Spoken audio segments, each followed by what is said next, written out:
রাজধানীর আজিমপুরের বাসা থেকে তুলে নেওয়া শিশুটি মোহাম্মদপুর থেকে উদ্ধার করা হয়েছে। রাতে শিশুটি উদ্ধার করে র্যাব। এই ঘটনায় অভিযুক্ত শাপলা নামের এক নারীকে গ্রেপ্তার করা হয়েছে।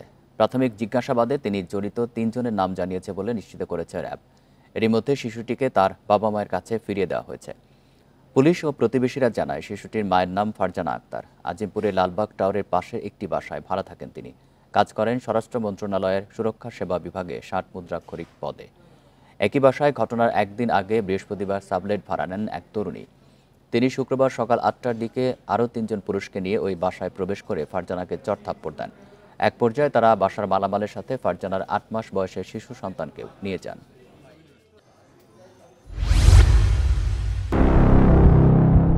১৯৮২ সালের ২৪শে মার্চ সামরিক শাসন জারি করে রাষ্ট্র ক্ষমতা দখল করেন হুসেইন মোহাম্মদ এরশাদ। সে বছরই শিক্ষা দিবস সামনে রেখে আন্দোলনের নামে ছাত্ররা গড়ে ওঠে ছাত্র সংগ্রাম পরিষদ। মজিদ খানের বিতর্কিত শিক্ষানীতির বিরুদ্ধে ৮৩ সালের ২৪শে ফেব্রুয়ারি শিক্ষা ভবন ঘেরাও মিছিলে চালানো হয় গুলি। প্রাণ দেন জয়নাল জাফর দীপালি। আন্দোলন তীব্রতর করতে এক পর্যায়ে গঠিত হয় ১৫ দলীয় জোট। সরকার বিরোধী আন্দোলনের ধারাবাহিকতায় ১৯৮৭ সালের ১০ মে রাজধানীর 0 পয়েন্টে পুলিশের গুলিতে নিহত হন বুকে পিঠে স্বৈরাচার নিপাত যাক গণতন্ত্র মুক্তি পাক লেখা নূর হোসেন। পরে স্বৈরাচার বিরোধী আন্দোলনে ৯০-এ প্রাণ দেন জেহাদ ও ডাক্তার মিলন। এর জেরে বেগবান হয় আন্দোলন। ক্ষমতা ছাড়তে বাধ্য হন এরশাদ। এতে স্বৈরাচারের পতন হলেও অর্জিত হয়নি সেই গণঅভ্যুত্থানের লক্ষ্য। ৯০-এর স্বৈরাচার পতনের পরে ৯১-এর নির্বাচনের মধ্য দিয়ে জাতীয়তাবাদী দল তারা রাষ্ট্র ক্ষমতায় আসলো খালেদা জিয়ার নেতৃত্বে। সেটা ক্ষমতায় এসে তারা কিন্তু সেই অঙ্গীকারগুলো রাখলেন না, এবং ইভেন কি ৩ জোটের যে রূপরেখা, সেই রূপরেখাও কিন্তু তারা মেনে চললেন না। যারাই নির্বাচনের মাধ্যমে ক্ষমতা এসছে, দুটি প্রধান রাজনৈতিক দল, তারা সেই আগের সামরিক সরকারের মতোই ছলে বলে কৌশলে ক্ষমতা টিকিয়ে রাখবার জন্য তারা নানা রকম ফন্দি ফিকিরের আশ্রয় নিলেন। গণঅভ্যুত্থানের লক্ষ্য বাস্তবায়নে রাজনৈতিক দলগুলোর দায়িত্বশীলতাকে খুবই গুরুত্বপূর্ণ মনে করেন ৯০-এর আন্দোলনের সেই সংগঠকেরা। জনগণের নিজস্ব রাজনৈতিক শক্তি সেটা গড়ে তোলার যে প্রক্রিয়া, সেই প্রক্রিয়ায় তাদেরকে ঐক্যবদ্ধ করা যায়নি বলেই তো আজকে আমাদের এই অবস্থা বা আমাদের এই পরিণতি। শুধুমাত্র আইন করে, শুধুমাত্র সংবিধান করে যে আমরা গণতন্ত্রকে টিকিয়ে রাখতে পারবো না, ৯০ পরবর্তী আমাদের যে করুণ ইতিহাস সেটাই প্রমাণ করে। ক্ষমতায় গিয়ে আগের অঙ্গীকার ভুলে যাওয়ার রাজনৈতিক দলগুলোর যে সংস্কৃতি, তা থেকে বের হয়ে আসার চর্চায় ফিরতে হবে বলে মনে করছেন ৯০-এর গণ আন্দোলনের সংগঠকেরা। শাহাদাত স্বপন, ইন্ডিপেন্ডেন্ট নিউজ, ঢাকা। ৩ চাকার রিকশা সাথে লাগানো হয়েছে ব্যাটারি। যাত্রী তোলা হচ্ছে ২ থেকে ৪ জন পর্যন্ত। অথচ এই রিকশার নিয়ন্ত্রণে যে ব্রেক লাগানো হয়েছে তার দাম মাত্র ২২ টাকা। এসব রিকশার গতি যে নিয়ন্ত্রণ করা যায় না তা স্বীকার করলেন এর চালকেরা। এগুলোর মধ্যে তো ব্যাটারি লাগায়, আবার নতুন নতুন গাড়ি বানাতেছে। অনেক সময় ব্রেক করলে দেখা যায় ঋণের 2 সাইড দা ব্রেক উপর দা ওইটা জায়গা, তখন ব্রেকে কুলাইতে পারে না। ঢাকার ১৫০ শতাধিক কারখানায় অবৈজ্ঞানিকভাবে তৈরি করা হচ্ছে এসব ঝুঁকিপূর্ণ রিকশা। যারা এসব রিকশা বানাচ্ছেন তাদেরও নেই কোনো কারিগরি দক্ষতা। ব্যাটারি চায়না থেকেই চলে আসতে, তখন ক্যারিং খরচ বেশি থাকার কারণে তারা বাংলাদেশি এখন ফ্যাক্টরি নিয়ে বসছে। বিশেষজ্ঞরা বলছেন এসব রিকশা যারা বানাচ্ছেন আর যারা চালাচ্ছেন তারা কেউই প্রশিক্ষিত নয়। এ সকল বাহন যাত্রীদের জন্য চরম ঝুঁকিপূর্ণ।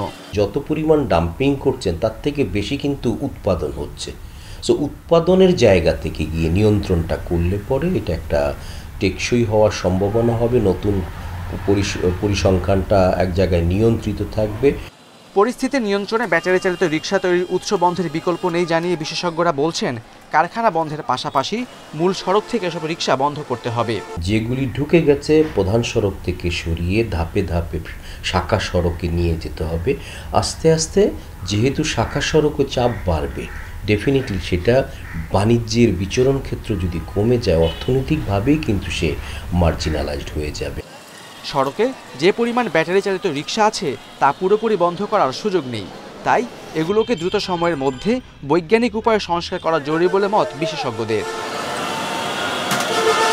Khaled Raihan, independent news, Dhaka. নভেম্বরের শুরুতেই উত্তরে বইছে হিমেল হাওয়া। ভোর রাত থেকে সকাল পর্যন্ত কুয়াশা দেখা যায়।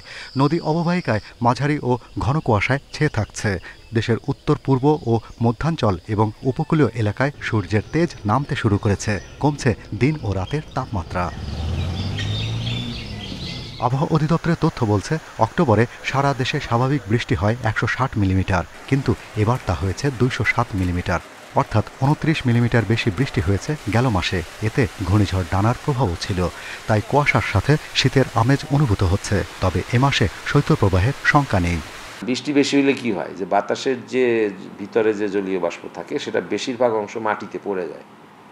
পড়ে গেলে মাটিতে একটু থাকে, মানে একটু ময়েশ্চার থাকে, তাই সারাদিনে ওইটা একটু ইভাপোরেশন করলে সেটা বেশি দূর যায় না, ওই মাটির কাছাকাছি থাকে।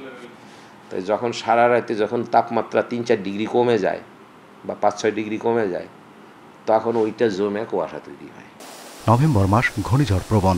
এরই মধ্যে বঙ্গোপসাগরে একটি লঘুচাপ দেখা দিলেও তা এখন নিষ্ক্রিয়। তবে মাসের শেষে আরও একটি লঘুচাপ থেকে নিম্নচাপ অথবা ঘূর্ণিঝড়ে রূপ নিতে পারে।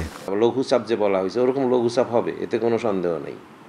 এবং সেটা নিম্নচাপে পরিণত হলে যে হওয়ার উপক্রম যখন হবে, তখন থেকে কিন্তু আমরা শুরু করে দিব একেবারে ইন্টেন্স ওয়াশিং শুরু করব, এবং আমরা তখন পূর্বাভাস দেওয়া শুরু করে দিব।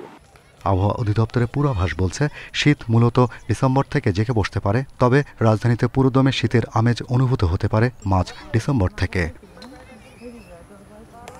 Shahriar Anirban, independent news, Dhaka. রাজধানীর নিউ মার্কেট থানায় ব্যবসায়ী অদূত হত্যা মামলায় বরগুনা 1 আসনের সাবেক এমপি ধীরেন্দ্র দেবনাথ শম্ভু গ্রেপ্তার হন 11 নভেম্বর। এছাড়া ছাত্র জনতার আন্দোলনে কয়েকটি মামলার আসামিও তিনি। নিয়োগ, টিআর, কাবিখা, উন্নয়ন প্রকল্পসহ এমন কোনো খাত নাই যেখান থেকে তিনি গত 16 বছরে টাকা নেননি।